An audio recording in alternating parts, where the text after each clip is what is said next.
అనగనగా అది విలాసపురం అనే గ్రామం. ఆ గ్రామంలో ఒక పూరి గుడిసె ఉండేది. ఆ గుడిసెలో ఇద్దరు దంపతులు నివసిస్తూ ఉండేవారు. భర్త సోమయ్య, భార్య సుశీలమ్మ. వాళ్ళు అన్యోన్యమైన దంపతులు. సోమయ్యకు ఒక్కడే కొడుకు. అతని పేరు శ్రీనివాస్. సోమయ్య తన ఊరిలోనే శ్రీనివాస్ని బాగా చదివించాడు. సోమయ్య పానీపూరి వ్యాపారం చేసేవాడు. తను ఎంతో రుచికరంగా పానీపూరి చేస్తాడు. తను చేసే పానీపూరి అంటే పిల్లలకు చాలా ఇష్టం. తాత, నాకు ఒక ప్లేట్ పానీపూరి ఇయ్యవా? నువ్వు చేసే పానీపూరి రుచిగా ఉంటుంది తాత. అలాగే చిట్టి తల్లి, ఇదిగో చిటికలో చేసిస్తాను. నీకోసం నేను స్పెషల్ పానీపూరి చేస్తానమ్మా. ఇది నువ్వు తిన్నావంటే చాలా రుచిగా ఉందంటావు. సూపర్ తాత, పానీపూరి చాలా టేస్టీగా ఉంది. ఏంటి పిల్లలు, మీకు కూడా నా టేస్టీ పానీపూరి కావాలా? అవును తాత, మాకు కూడా పానీపూరి కావాలి, కానీ మా దగ్గర డబ్బులు లేవు.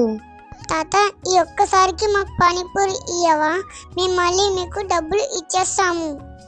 సరేలే, ముందు నా టేస్టీ పానీపూరి తినండి. తిని ఎలా ఉందో నాకు చెప్పండి.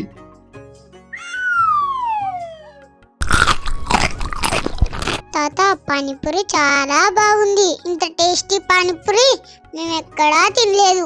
మీరు చేసే పానీపూరి సూపర్ గా ఉంటుంది తాత.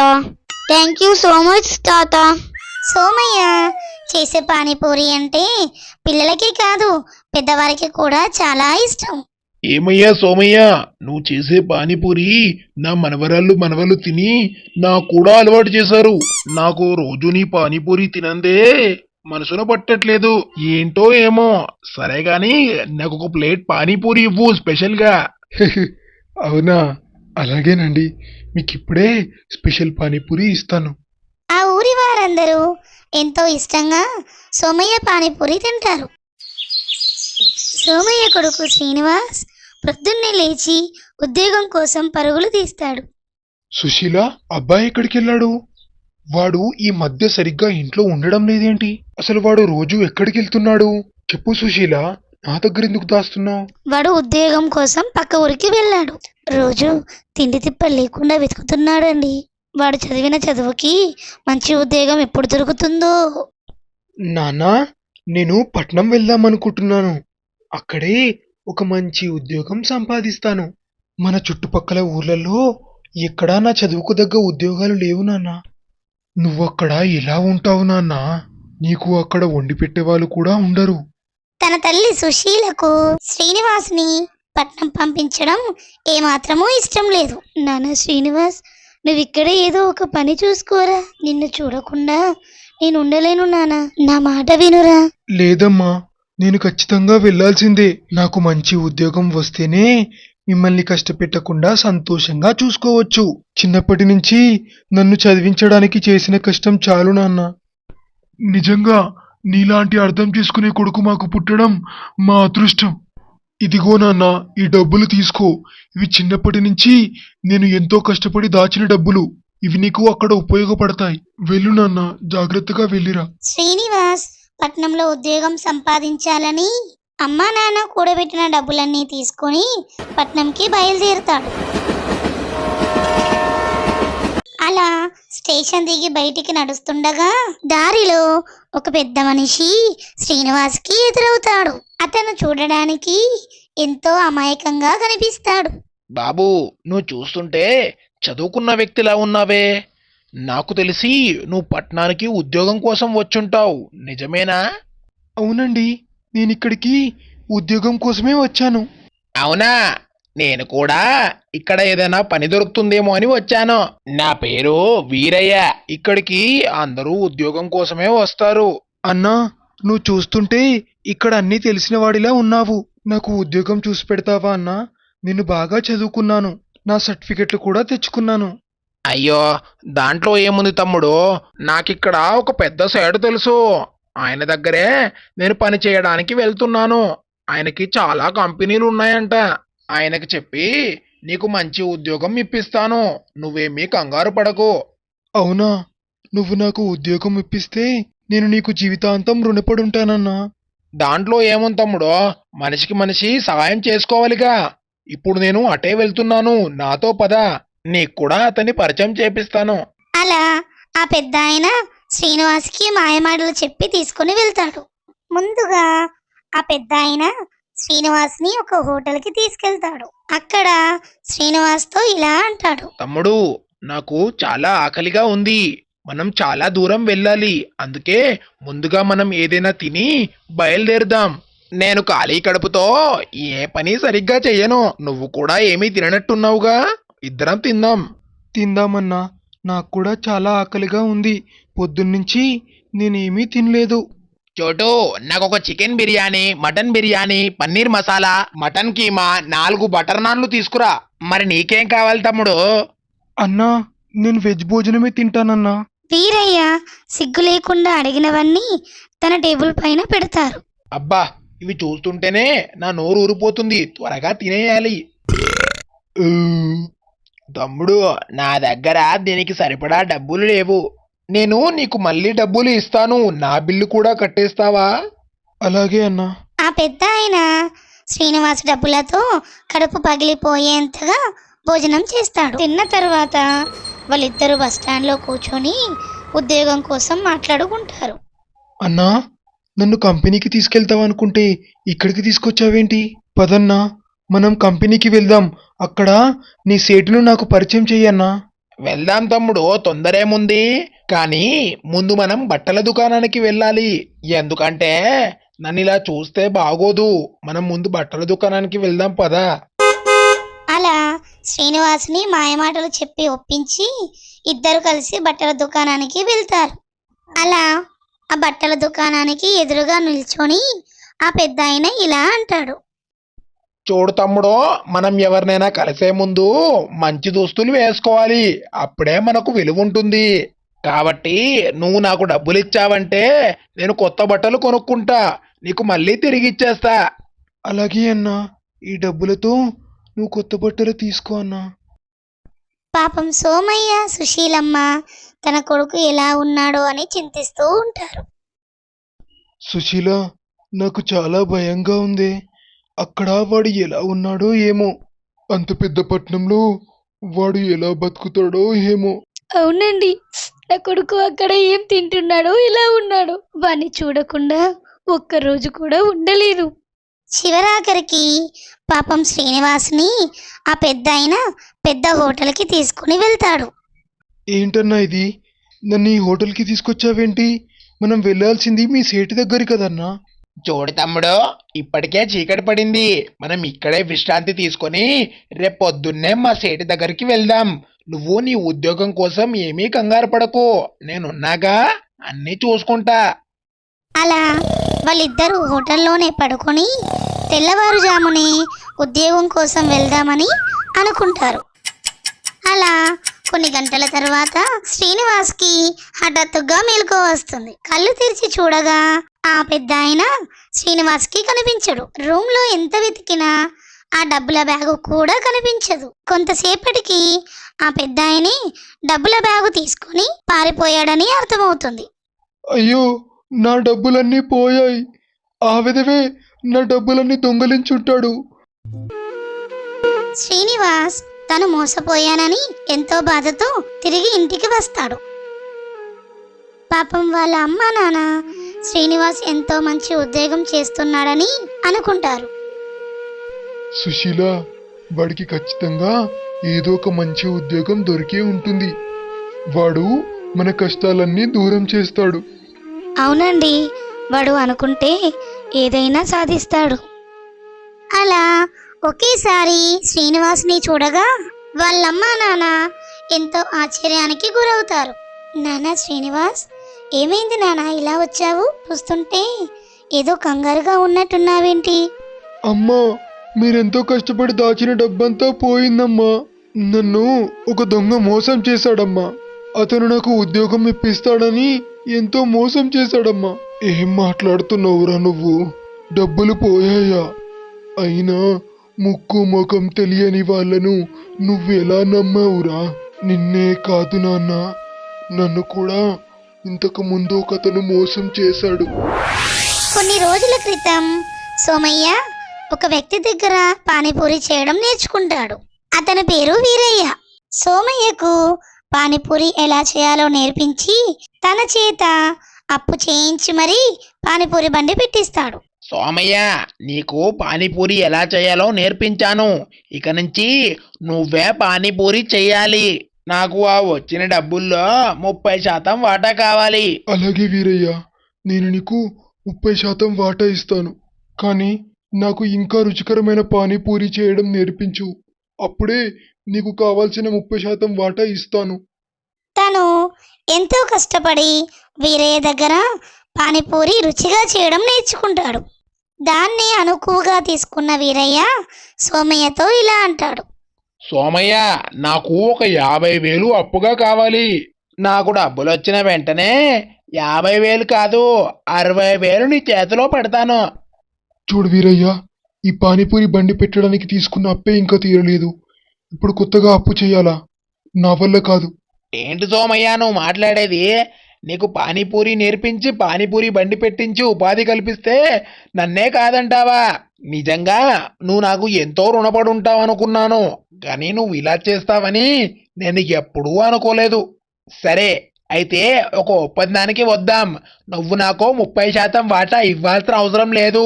కేవలం ఈ 50,000 కడితే చాలు, అంతే. నేను నువ్వు అప్పు తీసుకున్న వారి దగ్గర ప్రతి నెల వడ్డీతో సహా కట్టేస్తాను. నేను నిన్ను అప్పడగడానికి కారణం ఈ ఊర్లో నాకెవరూ తెలీదు. నువ్వైతే అందరికీ తెలుసు. నిన్ను నమ్మి ఖచ్చితంగా డబ్బులు ఇస్తారు. సరే వీరయ్య, నేను ఎవరినైనా అడిగి నీకు డబ్బులు ఏర్పాటు చేస్తాను. తనకు పని నేర్పించాడన్న ఒకే ఒక్క కారణంతో వీరయ్యను నమ్మి అప్పు చేసి మరీ డబ్బులు ఇస్తాడు. వీరయ్య ఆ డబ్బులు తీసుకొని పారిపోతాడు. వీరయ్య పారిపోయాడన్న విషయం సోమయ్యకు తెలుస్తుంది. వీరయ్య తనను మోసం చేశాడని సోమయ్య ఎంతో బాధకు గురవుతాడు. తను మోసపోయినా కూడా అక్కడే ఆగకుండా తన పనిని తను చేసుకుంటూ పోతాడు. అలా కొన్ని రోజులు కష్టపడి వీరయ్య అప్పంతా తీర్చేస్తాడు. సోమయ్య తను ప్రేమించిన అమ్మాయిని పెళ్లి చేసుకుంటాడు. సుశీల, చిన్నప్పుడే మా అమ్మ నాకు దూరమైంది. అప్పటి నుంచి మా నాన్నే నన్ను బాగా చూసుకున్నాడు. కానీ మా అమ్మ ప్రేమను నేను పొందలేకపోయాను సుశీల. ఏవండి, మీరేమి బాధపడకండి, నేను మీ కన్న తల్లిలా చూసుకుంటానండి. కొన్ని రోజుల తర్వాత ఈ ఇద్దరు దంపతులకు ఒక కొడుకు పుడతాడు. అతడే శ్రీనివాస్. ఏంటండి వీడు ఎప్పుడు పడుకునే ఉంటున్నాడు, సరిగా పాలు కూడా తాగట్లేదు. నాకెందుకో ఒకసారి డాక్టర్కి చూపించాలనిపిస్తుందండి. అవును సుశీల, వీడెప్పుడు పడుకునే ఉంటున్నాడు. నాకెందుకో భయంగా ఉంది. మనం వెంటనే డాక్టర్ దగ్గరికి తీసుకెళ్దాం. కానీ నా దగ్గర సరిపడా డబ్బులు లేవు. నేను ఇప్పటి వరకు కష్టపడ్డ డబ్బంతా అప్పులకి కట్టేశాను. నేను మళ్ళీ ఎవరినైనా అప్పు అడుగుతాను. ఖచ్చితంగా వీడిని హాస్పిటల్కి తీసుకెళ్ళాలి సుశీల. బాబు ఎప్పుడు పడుకోవడం చూసి అనుమానపడి డాక్టర్ దగ్గరకు తీసుకుని వస్తారు. చూడండి సార్, మీ అబ్బాయికి ఎక్కువగా నిద్రపోయే వింత వ్యాధి ఉంది. అది ఎర్లీ స్టేజ్లోనే ఉంది. కాబట్టి మనం ట్రీట్మెంట్తో దాన్ని నయం చేయొచ్చు. అవునా? ఆ ట్రీట్మెంట్కి ఎంత ఖర్చు అవుతుంది సార్? సుమారుగా 1,00,000 నుంచి 2 లక్షల వరకు అవ్వచ్చండి. ఇచ్చిన గడువులోపు అప్పు కట్టనందుకు అప్పు ఇచ్చిన వారు ఇంటికి వస్తారు. అయ్యా రంగయ్య గారు, మా అబ్బాయికి నిద్రపోయే వింత వ్యాధి ఉందండి. వీడికే లక్షలు ఖర్చు అవుతున్నాయండి. నాకు కొంత సమయం ఇవ్వండి. మీ అప్పు ఖచ్చితంగా తీర్చేస్తామండి. అవునయ్యా, మా బాబు ట్రీట్మెంట్కి చాలా డబ్బులు ఖర్చు అవుతున్నాయి. నేను కూడా పనిచేసి ప్రతి నెల మీ అప్పు తీరుస్తామండి. అయ్యో అవునా? మీరేమీ బాధపడకండి. మీ దగ్గర డబ్బులున్నప్పుడే కట్టండి. మన పిల్లల కంటే మనకి ఏదీ ఎక్కువ కాదు. అంటే నాన్న, నిన్నప్పుడు మోసం చేసిన వ్యక్తి పేరు వీరయ్యేనా? అవునరా, వీరయ్యే. మనిషి నిండుగా అమాయకంగా ఉంటాడు. నన్ను పట్నంలో మోసం చేసిన వ్యక్తి పేరు కూడా వీరయ్యే నాన్న. అతను కూడా చూడడానికి అమాయకంగా ఉంటాడు. అవునరా, ఆ వీరయ్యే మీ నాన్నను కూడా మోసం చేశాడు. అయినా సరే మీ నాన్న అక్కడే ఆగిపోలేదు. ఎంతో కష్టపడి అప్పంతా తీర్చి నిన్నింత పెద్దవాణ్ణి చేశాడు. నా డబ్బులు కాజేసి పట్నంకి వెళ్ళిపోయాడని విన్నాను. అయితే వాడు ఖచ్చితంగా పట్నంలోనే ఉన్నాడు. నిన్ను కూడా మోసం చేసినట్టున్నాడు. వాడికి నేను ఎలాగైనా ఒక మంచి గుణపాఠం చెప్తాను. నేను రేపే పట్నంకి వెళ్తాను. వీరయ్యకు బుద్ధి చెప్దామని సోమయ్య పట్టణానికి బయలుదేరుతాడు. వీరయ్య బంధువుల కోసం ఎదురు చూస్తున్నట్టుగా అమాయకుల కోసం ఎదురు చూస్తూ ఉంటాడు. సోమయ్య వీరయ్య దగ్గరికి వెళ్తాడు. వీరయ్య సోమయ్యను చూసి గుర్తుపట్టడు. ఎవరండి మీరు? చూస్తుంటే ఈ పట్టణానికి కొత్తగా వచ్చినట్టున్నారే. అవునయ్యా, మా ఊరిలో ఏ పని లేదు. అందుకే ఇక్కడ ఏదైనా పని దొరుకుతుందేమో అని చూద్దామని వచ్చాను. అవునా, నేను కూడా ఇక్కడ పని కోసమే వచ్చాను. నాకిక్కడ ఒక పెద్ద సేటు తెలుసు. ఆయన దగ్గరే నేను పని చేయడానికి వెళ్తున్నాను. నీకు కూడా పని కావాలంటే చెప్పు. మా సేటు చాలా మంచోడు, నీకేదైనా పని ఇప్పిస్తాడు. అలాగా, సరే పద, నేను నీతో వస్తాను. వీరయ్య శ్రీనివాసును తీసుకెళ్లిన హోటల్కి సోమయ్యను తీసుకెళ్తాడు. చోటు, నాకు ఒక chicken biryani, mutton biryani, paneer masala, mutton keema, 4 butter నాన్లు తీసుకురా. నాన్నా చోటు, నాకు కూడా ఈయన చెప్పినయే పట్టుకురా. అలా వీళ్ళు చెప్పినవన్నీ చిటికలో టేబుల్ పైన పెడతారు. వీరయ్య, నీకొక విషయం చెప్పడమే మర్చిపోయాను. మా ఊరిలో ఒక వింత ఆచారం ఉంది. మేము అన్నం తిన్న కొద్దిసేపటి వరకు డబ్బును ముట్టుకోము. అలా ముట్టుకున్న డబ్బు మాకు ఎప్పటికీ నిలవదని మేము నమ్ముతాము. కాబట్టి నేను తిన్నదానికైన ఖర్చంతా నువ్వే కట్టు. నేను నీకు మళ్ళీ తిరిగిచ్చేస్తాను. ఎంతైనా మనిద్దరం ఒకే దగ్గర పని చేయాల్సిందేగా. నీకు మళ్ళీ తిరిగిచ్చేస్తాలే. వీరయ్యకు మాయమాటలు చెప్పి వీరయ్యతోనే డబ్బులు కట్టిస్తాడు. సోమయ్యను బట్టల దుకాణానికి తీసుకుని వెళ్తాడు. అక్కడ కూడా వీరయ్యతోనే డబ్బులు కట్టిస్తాడు. సోమయ్యను మెడికల్కి, చెప్పుల దుకాణానికి తీసుకుని వెళ్తాడు. అక్కడ కూడా ఏదో ఒక సాకు చెప్పి వీరయ్యతోనే డబ్బులు కట్టిస్తాడు. ఏంటి, నువ్వు మళ్ళీ రైల్వే స్టేషన్కి తీసుకొచ్చావేంటి? మనం వెళ్దామన్నది హోటల్కి కదా. హోటల్లో పడుకొని రేపు పొద్దున్నే మా సేటు దగ్గరికి వెళ్దాం. నీకు ఉద్యోగం ఏమీ అక్కర్లేదా? వీరయ్య, నన్ను ఇంకా గుర్తుపట్టలేదా? నేను వీరయ్య. నా దగ్గర డబ్బులు తీసుకుని నన్ను మోసం చేశావే, సోమయ్యను. ఓ సోమయ్య, నువ్వా? నేను నీకు అప్పుడే డబ్బులు తిరిగిచ్చేద్దాం అనుకున్నాను, కానీ నా డబ్బులన్నీ ఖర్చయిపోయాయి. నేను రోజు ఎంతో కష్టపడుతున్నాను సోమయ్య. ఏదో ఒక రోజు నీ డబ్బులు నీకు ఖచ్చితంగా తిరిగిచ్చేస్తాను సోమయ్య, నన్ను నమ్ము. ఆహా, మనుషులందరినీ మోసం చేస్తూ బానే కష్టపడుతున్నావే. సరేగాని నువ్వు మా ఇంటికి రా. అలా వీరయ్యకు బుద్ధి చెప్పాలని సోమయ్య తన ఇంటికి తీసుకుని వస్తాడు. ఏంటి వీరయ్య, వీణ్ణి ఇంకా గుర్తుపట్టలేదా? వీడే నా కొడుకు. నువ్వు పట్నంలో ఉద్యోగం ఇప్పిస్తానని మోసం చేశావు చూడు, ఆ శ్రీనివాసే. బాగున్నారా వీరయ్య గారు? మీరు నన్ను, మా నాన్నని ఎంతో మోసం చేశారు. ఎంతో మంది జీవితాలు నాశనం చేసి ఎంతో కష్టపడుతున్నారు. చూడు వీరయ్య, నిన్ను మా ఇంటికి అవమానించడానికి తీసుకురాలేదు. నీకు బుద్ధి చెప్పాలని తీసుకొచ్చాను. నువ్వు నన్ను ఎంతో మోసం చేశావు. అయినా కూడా నేను నా కష్టంతో పైకెదిగాను. నేను పెళ్లి చేసుకున్నాను. ఎన్ని కష్టాలొచ్చినా సరే ముందుండి నిలబడ్డాను. నీలో చాలా ప్రతిభ దాగుంది వీరయ్య, కానీ నువ్వు దాన్ని దుర్వినియోగం చేస్తున్నావు. నువ్వే నాకు పానీపూరి ఎలా చేయాలో నేర్పించావు. నీ అంత రుచికరమైన పానీపూరి మన పట్టణంలోనే ఎవరూ చేయలేరు. అలాంటి ప్రతిభ దాగున్న నువ్వు ఇంకా మోసాలు చేస్తున్నావు. ఇప్పటికైనా నీ తప్పు నువ్వు తెలుసుకుని మనిషిలా మారు, కష్టపడు. నీకు మంచి భవిష్యత్తు ఉంది. నిజంగా నువ్వు ఎంత మంచివాడివి సోమయ్య. నేను నిన్ను మోసం చేశానని తెలిసి కూడా నాతో ఇంత మర్యాదగా మాట్లాడుతున్నావు. నా తప్పు నేను తెలుసుకున్నాను సోమయ్య. ఇక నుంచి బాగా కష్టపడతాను. ఎప్పటికీ ఎవరిని మోసం చెయ్యను.